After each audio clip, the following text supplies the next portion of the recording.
గణపతి పప్ప Morya. So friends, ఈరోజు update వచ్చేసి మనం బ్యాక్ సైడ్ వెల్డింగ్ అయితే స్టార్ట్ అయిపోయింది. ఇది వచ్చేసి 27th and 26th కవర్ చేస్తున్నాను ప్రాసెస్ మొత్తం. సో మీకు ఎక్స్ప్లెయిన్ చేస్తాను అసలు ఏంటనేసి. సో ఇక్కడ మనకు ప్లాస్టింగ్ వర్క్ అవుతుంది మన సోమనాథ్ జ్యోతిర్లింగ విగ్రహం దగ్గర. ప్లాస్టింగ్ వర్క్ అవుతుంది. ఆ బేస్ ఏదైతే ఉందో ఆ బేస్ దగ్గర మన అన్న వాళ్ళు మట్టితో గడ్డిలో ముంచేసి అది మొత్తం ప్లాస్టింగ్ వర్క్ చేస్తాం అనమాట. సో ఇట్లా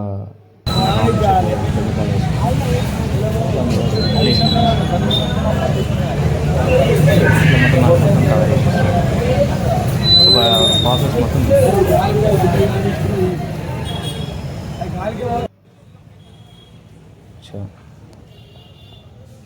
అండ్ ఇక్కడ సైడ్ వాళ్ళు చూస్తున్నారు కదా.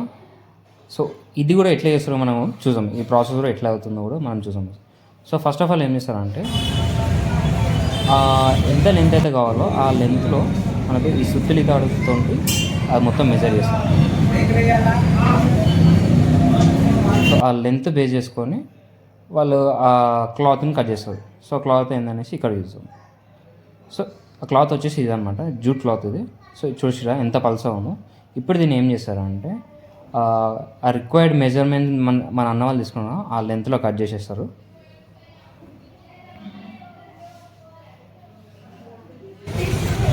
ఇప్పుడు కట్ చేసిన లెంత్ని సేమ్ మళ్ళీ ఆ బకెట్లో ఆ మట్టి కలిపేసి ఇందులో వాటర్ కలిపేసి బాగా మిక్స్ చేస్తారు అన్నమాట.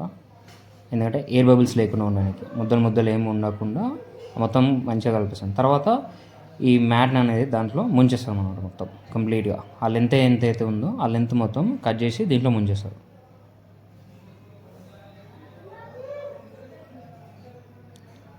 సో ఇప్పుడు ఆ బకెట్ అక్కడ తీసుకెళ్తారు. అండ్ ఇప్పుడు ఏం చేస్తారంటే దానికి ఎండ్లో రోప్ కట్టేసి పైన గుంజుతారనమాట. అంటే ఆ మొత్తం మట్టి మొత్తం ఇట్లా కింద పట్టేసుకొని ఆ మట్టి మొత్తం కింద రాలేస్తారు. అంటే కంప్లీట్ స్మూత్ ఉండాలన్నమాట. మొత్తం మట్టి ఉండి కూడా అంటుకోదు. సో ఇట్లా పైనకి లాగుతున్నారు చూడండి.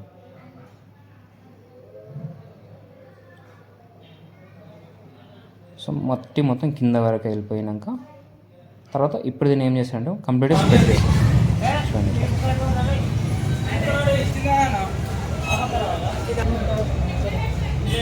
ఇట్లా స్ప్రెడ్ చేస్తారు. లేయర్ బై లేయర్ ఇట్లా చేసేస్తారు.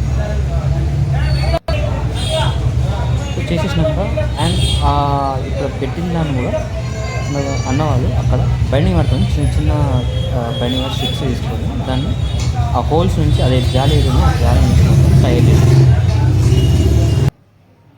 అండ్ ఇక్కడ మన గణేషుని విగ్రహం దగ్గరికి వచ్చేసరికి అయితే చూడండి ఆ లడ్డు కూడా ఏంటంటే మన అన్న వాళ్ళు ఆల్రెడీ ప్రిపేర్ చేసేసినారు.